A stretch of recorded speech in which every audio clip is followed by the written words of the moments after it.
नागेश साहू है कि मैं इस बार 129वां रैंक लाकर कोऑपरेटिव इंस्पेक्टर के पोस्ट पर चयनित हुआ हूँ। मैं अपना जर्नी शेयर करना चाहूँगा। बहुत सारे बच्चे लोग सोचते हैं कि हम पढ़ाई में कमज़ोर है, कैसे आगे जाए करके। तो मैं जब कॉलेज में था, पहला सेमेस्टर मैं ग्रेस से पास हुआ था, मैथ्स में ग्रेस आए थे मेरे। सेकेंड सेमेस्टर फिर से मैं ग्रेस से पास हुआ। थर्ड सेमेस्टर में रिवेल कराने के बाद पास हुआ था। फोर्थ सेमेस्टर में बैक आया था मेरा, 2 सब्जेक्ट में मैं फेल हो गया था। उसके बाद मैंने ठाना कि भाई मेरे करना है, कुछ तो करना है अपने दम पर करके। तो फिर 5वें 6वें सेमेस्टर से लगातार क्लास में मैं टॉप मारते गया। उसके बाद फिर पीएससी का जर्नी शुरू हुआ। पेरेंट मेरे उतने पढ़े लिखे हैं नहीं, दोनों ही निरक्षर हैं और मैं ग्रामीण बैकग्राउंड से ही आता हूँ। यही रायपुर के पास अभनपुर में मेरा घर है। फिर मैं तैयारी शुरू करते गया और यूट्यूब का उस समय सीज़न आ गया था, वही 2016 में, जब से जियो वाले ने शुरू किया था उस समय से। फिर मैं यूट्यूब से देखते गया, सीखते गया, क्या क्या कमी है वो सबको सुधारते गया, टेस्ट सीरीज़ देते गया मैं। और उसके बाद जो भी कमी रहता था उसको जाके मैं घर पे दूर कर लेता था कि भाई नेक्स्ट टाइम तो मैं लिस्ट में आना चाहिए नाम मेरा। मतलब जब भी मैं टेस्ट दूँ तो ट्राई करता था कि फर्स्ट रैंकर ही रहूँ वहाँ पे मैं। तो ये चीज़ करते हुए मैं चलते गया।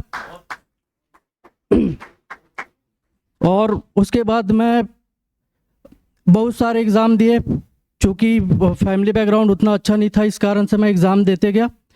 तो उस एग्ज़ाम में बहुत सारे ऐसे एग्ज़ाम थे जिसमें मैं 1 नंबर 2 नंबर 3 नंबर से ऐसे चूकते गया।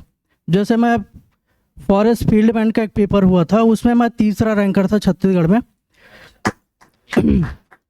लेकिन उसमें फिज़िकल में परफॉर्म नहीं कर पाया, तो मैं वहाँ से मतलब ज्वाइनिंग नहीं मिला उसमें। उसके बाद फूड इंस्पेक्टर का पोस्ट आया था एक, उसमें मेरा 93 रैंक था छत्तीसगढ़ में। उसमें पोस्ट आए थे 87 पोस्ट आए थे, तो वहाँ भी सिलेक्शन नहीं हुआ। फिर मैं रेलवे की तरफ गया, एलपी का पेपर दिया मैं, सारे स्टेज उसमें क्लियर किए। उसके बाद फाइनल में जब मेरिट लिस्ट आया तो 2 नंबर से वहाँ से भी बाहर हो गया। मैं बोला फिर भी करूँगा ही। फिर एनडीबीसी का पेपर दिया मैं, रेलवे एनडीबीसी का। तो उसमें स्टेशन मास्टर का एक पोस्ट था। तो लगातार 2-3 स्टेज है, वो सारे स्टेज तो मैंने क्लियर कर लिए थे। उसके बाद जब फाइनल टेस्ट देने का साइकोलॉजी टेस्ट होता है, उस टेस्ट को जब मैं देने गया तो आई सर्टिफिकेट मांगा गया था उनके द्वारा कि पर्टिकुलर इस फॉर्मेट में ही आपको आग का सर्टिफिकेट होना। और मैं क्या है उस समय सूरजपुर में मेरा पोस्टिंग था, मैं टीचर बन गया था उस समय। तो फिर सूरजपुर से उठ के आया था डायरेक्ट मैं। अब वहाँ पे गया तो फिर बोले भाई इस फॉर्मेट में चाहिए हमें तो। उसके बाद बोले आपको एग्ज़ाम में बैठने नहीं देंगे। मैं बोला चलो ठीक, कोई बात नहीं, फिर करेंगे तैयारी। फिर पीएससी का लगातार तैयारी करते गया।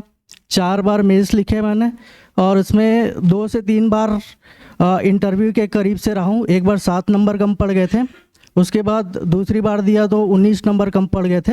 और पहली बार मैं इंटरव्यू दिया इस बार, और इस बार 129 रैंक आया। आगे भी पढ़ाई मेरा जारी रहेगा। मैं सर का बहुत धन्यवाद देना चाहता हूँ। पहले तक मेरे किसके बारे में जानकारी नहीं था। योगेन भैया बैठे हुए हैं, ये बताए कि सर का ऐसा चलता है नॉन प्रॉफिट वाला कोचिंग सेंटर। मैं बोला बहुत अच्छा सराहनीय कार्य है, मैं तो बिल्कुल आऊँगा यहाँ पे करके। बहुत बहुत धन्यवाद सर आपका।